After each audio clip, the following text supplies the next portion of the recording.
வணக்கம் அம்மே. நடிகர் திலீப் குமார் இன்னைக்கு ரிலீஸ் ஆயிருக்காரு. இவர் ரிலீஸ் பண்ணிருக்காங்க அப்படின்னா எந்த ஒரு தப்பு பண்ணாம தான் இவரை இத்தனை வருஷமா உள்ள வச்சிருந்தாங்களா? இப்ப ரொம்ப கஷ்டப்பட்டு இருப்பார்ல. என்னதான் சம்பவம் அப்படின்னு பாக்கணும்னா கொஞ்சம் பின்னாடி போகும். 2017 பிப்ரவரி 17 நடிகை பாவனா அவர்கள் கடத்தப்படுறாங்க. தான் சொந்த கார்ல டிரைவர் மார்ட்டினால கடத்தப்படுறாங்க. கூடவே பல்சர் சுதீப்னு ஒருத்தர் இதுல ஜாயிண்ட் ஆகுறாரு. இவங்க ரெண்டு பேரும் சேர்ந்து திட்டமிட்டு நடிகை பாவனாவை கடத்தி காருக்குள்ளேயே வச்சு பாலியல் வன்புணர்வுக்கு உள்ளாக்கி இருக்காங்க, யாரும் இல்லாத நேரமா பார்த்து. இதுக்காக இவங்க ரெண்டு பேரையும் அரெஸ்ட் பண்றாங்க.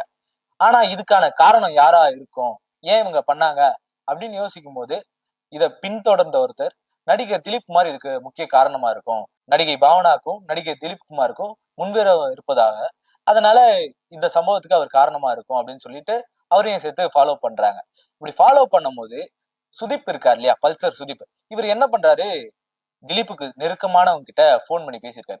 அவர்கிட்ட பேசி எனக்கு பணம் வாங்கி கொடுங்க, சேர வேண்டிய பணம் வந்து சேரணும் அப்படின்னு சொல்றாரு.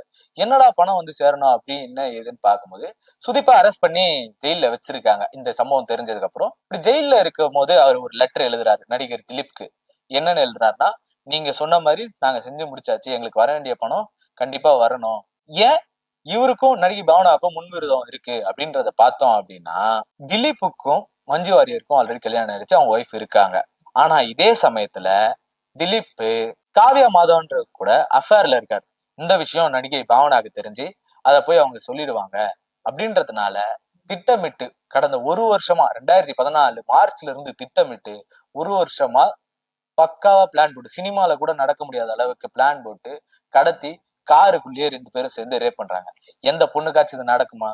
எந்த அளவுக்கு பிரபலமா இருந்தாலும், எந்த அளவுக்கு பணம் இருந்தாலும், ஒரு பொண்ணை இவங்க அடக்கணும் அப்படின்னா இவங்க கையில எடுக்கிற ஆயுதம் அந்த பொண்ணோட உடல் தான். அப்படி மாட்டிக்கினவங்க தான் நடிகை பாவனா. இந்த கேஸ் நடக்குது. இந்த லெட்டர்ல ரொம்ப குறிப்பிடத்தக்கதுன்னு நம்ம சொல்லணும் அப்படின்னு பாத்தீங்கன்னா, திலீப் ரொம்ப நுணுக்கமா வைக்கிறார். நான் இது பாவனா தான் அப்படின்னு தெரியணும், அதை கடத்திட்டேன்னு தெரியணும் அப்படின்றதுக்காக சில கண்டிஷன்ஸ் போடுறாரு.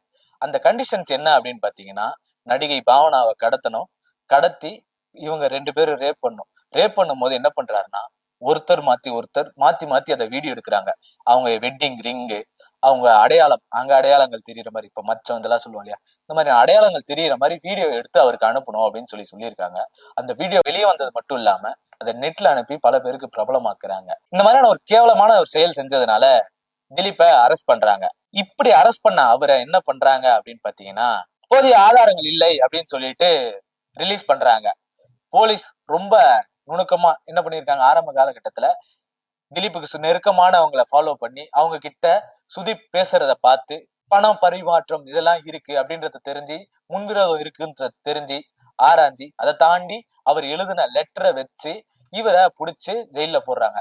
அப்ப இந்த ஆதாரங்கள் எதுவுமே போடலையா, இது ஒரு சதின்னு சொல்லி இன்னைக்கு பக்காவா பிளான் போட்டு பணம் இருந்தா சட்டத்தை ஈஸியா வாங்கிடலாம் அப்படின்னு சொல்லி இன்னைக்கு அவர் வெளியே வந்திருக்காரு. இன்னும் இந்த மாதிரியான எத்தனை கஷ்டங்கள், எத்தனை இன்னல்கள் இந்த பெண்கள் சந்திக்க போறாங்கன்றது தெரியல.